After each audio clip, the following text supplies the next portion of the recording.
사도신경으로 신앙 고백하시겠습니다.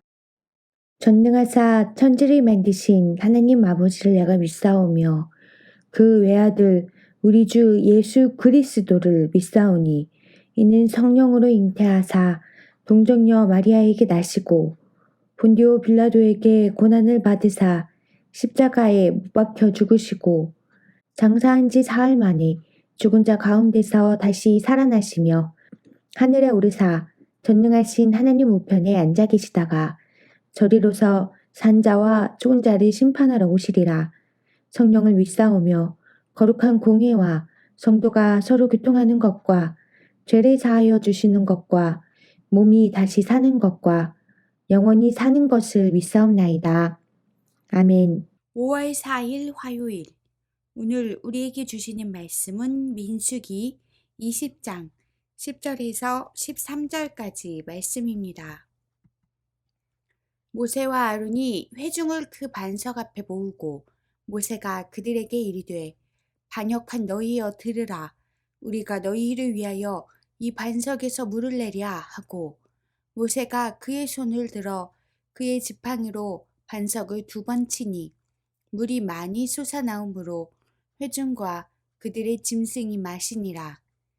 여호와께서 모세와 아론에게 이르시되 너희가 나를 믿지 아니하고 이스라엘 자손의 목전에서 내 거룩함을 나타내지 아니한 고로 너희는 이 회중을 내가 그들에게 준 땅으로 인도하여 드리지 못하리라 하시니라.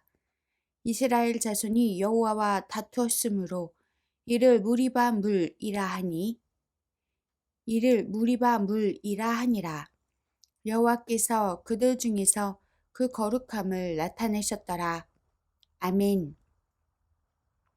오늘 본문은 모세가 가나안 땅에 들어가는 복을 누리지 못하게 된 원인을 보여줍니다. 12절은 그 이유를 나를 믿지 아니하고 내 거룩함을 나타내지 아니한 고로 라고 설명합니다. 믿음과 거룩함의 부재 때문이라는 것입니다. 이 말씀을 통해 우리에게도 믿음과 거룩함을 무너뜨려 축복의 통로를 막는 문제가 얼마든지 있을 수 있음을 깨달아야 합니다. 축복의 길을 막는 것은 바로 감정입니다. 13절에 나오는 무리바 물은 다툼이라는 의미입니다. 이 다툼은 모세와 아론 그리고 이스라엘이 나쁜 감정에 이끌린 태도입니다. 이스라엘 백성은 정탐을 마치고 돌아온 10명의 정탐꾼을 대할 때에도 원망과 통곡이라는 나쁜 감정적 굴레 안에 있었습니다.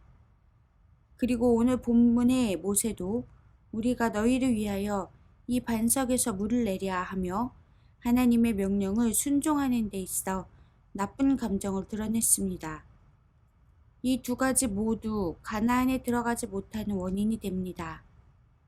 반면 하나님은 이스라엘 백성을 감정적으로 대하지 않으셨습니다. 사랑으로 대하셨습니다. 하나님은 불평하고 원망하는 그들에게도 생수를 먹이심으로 거룩함을 나타내셨습니다. 언제나 모든 일에서 내 안에 하나님의 사랑이 나의 감정을 앞서야 합니다. 감정에 이끌려서는 진실한 순종을 하지 못합니다. 하나님의 일을 잘한다 해도 시시각각 감정에 휘둘리면 그것은 하나님을 제대로 믿는 것이 아닙니다. 열정은 신앙생활에서 꼭 필요한 요소이지만 열정이 과하면 자칫 잘못된 감정에 물들게 될 수 있습니다. 너희가 나를 믿지 아니하고 라는 하나님의 책망에서 우리는 감정에 이끌리는 신앙 태도는 거룩함을 훼손하는 통로가 된다는 사실을 알 수 있습니다.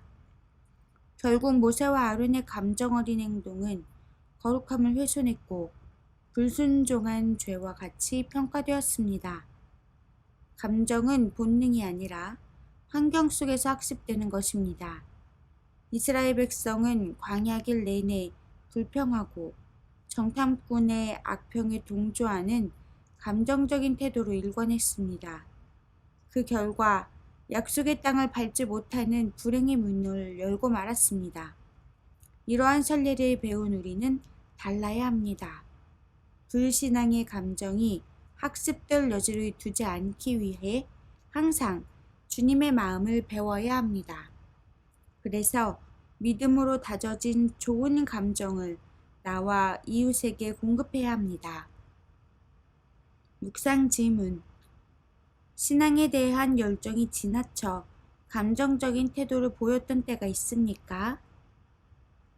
오늘의 기도.